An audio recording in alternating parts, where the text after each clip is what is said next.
Hello everybody, welcome along to this video of myself and Mr. Simon Bates. Hello. And Simon is sporting the brand new, fresh out of a box, Yamaha 82ZA, the amber lacquer model. And I am sporting just the standard gold lacquer. So we thought we'd have the two here so you could see the difference in the finish. What's your first impressions? This is a finish they've used before, isn't it? They have, yeah. They used it on the Atelier model, which I love. To be honest, I don't think this is quite the Atelier model, but you know, it's a standard 82Z.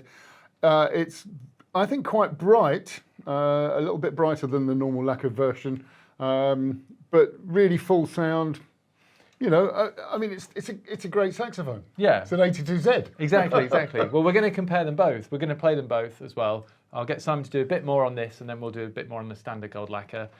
Does finish make a difference? Yes. How much of a difference? It does depend a little bit. Also, the individual saxophones may have slight variations. It's the look as well. You know, I mean, I used to play the blacks because I used to really like the look of them. Yeah. And I kidded myself that the colour, richer. It wasn't just the colour; it was the. Yeah. But yeah, I think the way they look is the main thing. But yeah.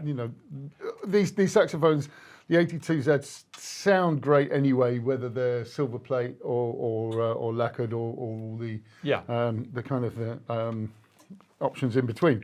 But this is it's a great horn. This. Well, actually, Simon pointed out there are a couple of other variants. There's the unlacquered version, which tends to just look like a lacquered one until it's a couple of years old.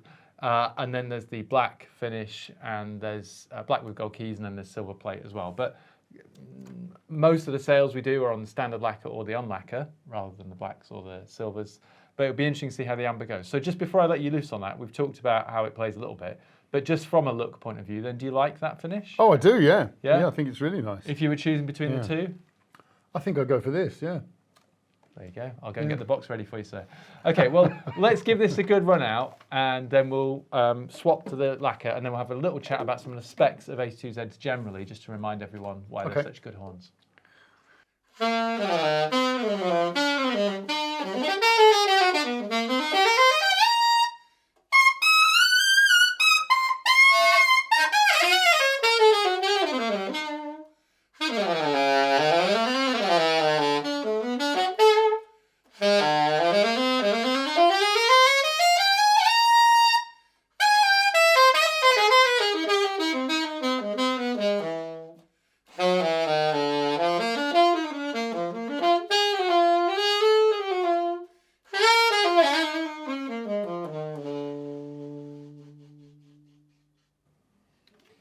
Yeah, I mean, it really works nicely across the range. No intonation issues, really. The normal, be aware of what's going to happen at the bottom, at the top.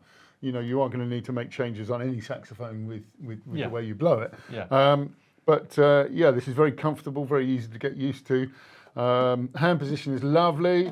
Yamaha engineering, it feels very even throughout. I'm not finding any dead spots. I'm not finding any spots where I'm having to push down the keys harder or, and I mean, this is pretty much out of the box, is it? Yeah, that is out of the box. We've not done any setup to it. So Yamaha, no leaks or anything like that. Pretty good. We usually just adjust the springing a little bit depending on what the person wants. But just while we do a little swap over, Simon, I will just hit people with some of the general specs whilst you're doing a swap, and then we can have a play on the lacquered one. So all the 82Zs have metal resonators on the pads, and we can chat a little bit about that later as well. But that adds a little bit of extra zing to the sound. They also have a one-piece bell, which helps obviously with the resonance, and again in the low register, but also all round. Adjustable front F key, and the V1 custom neck. You can change your neck on any of the custom Yamahas, or anything from a 62 upwards. In fact, you can put the V1, the C1, or the E1. But we both agree, don't we, Simon? The V1 in particular is a bit of a goer, and suits the 82Z, which wants to be thrashed. Yeah, I mean, Yamaha described this as the jazz saxophone and the 875EX as the more the classical saxophone. It's well known that I use the 875 because, you know, Because you can't play jazz. No, I can't play jazz. I like it as a saxophone, you know, and that's what I've been using for a long time. But, you know, these are running a very close second for me, you know, particularly, I mean, when they made the Atelier model on the tenor, that was the first time I nearly went, right, okay, let's go. Unfortunately, they couldn't give me one because it was only a limited edition. So I stayed with what I had quite happily. But yeah, lovely saxophone. This is still the Mark II. You know, and I think they got it pretty much right then. I love the metal resonators in the pads. In fact, I'll let you into a secret. I've got metal resonators in my 875EX. Because I played an 82Z, liked the sound of it, and wanted my EX to sound like an 82Z. So a little bit of extra sparkle, a little bit of extra zing. Yeah, absolutely. I mean, that's what you're going to get from that sort of thing. Well, let's have a listen to the Lacquer one, and then we'll just talk briefly about why you're using that mouthpiece in terms of it suits that kind of setup as well, doesn't it? Indeed, yes.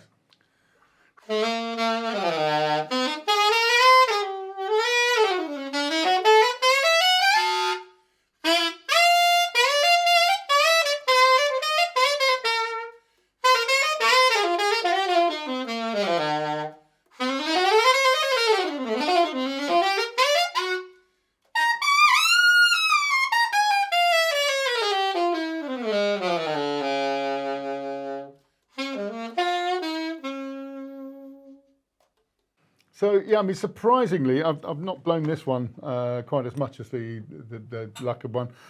I don't think there's that much difference in the tone. No, I don't hear much here. No. You know, perhaps with the silver plate you're going to get something a little bit brighter, but I think I would say, sorry, the silver plate, the unlacquered and the black do sound a bit different between themselves because just the actual method and thickness of what's being applied or not applied varies quite a lot. Whereas if we're talking about this lacquer versus that lacquer, it's going to be pretty marginal because the actual process isn't massively different. It's just the coloration of it, which is varying, which shouldn't really affect sound. So sat here listening to them, I think any minor differences are probably just due to the saxophones themselves, the brass, you know, the whatever, all the other minutiae things that can change.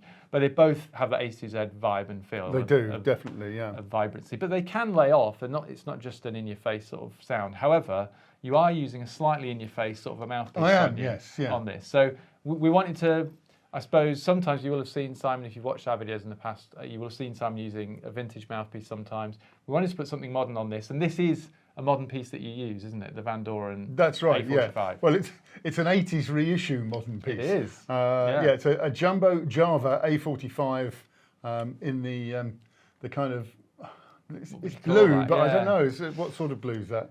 I don't know, aquatic blue. I mean, slightly dirty blue.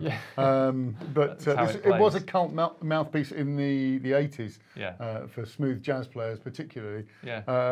You know, it's bright. What I like about this is the mouthfeel of it as well.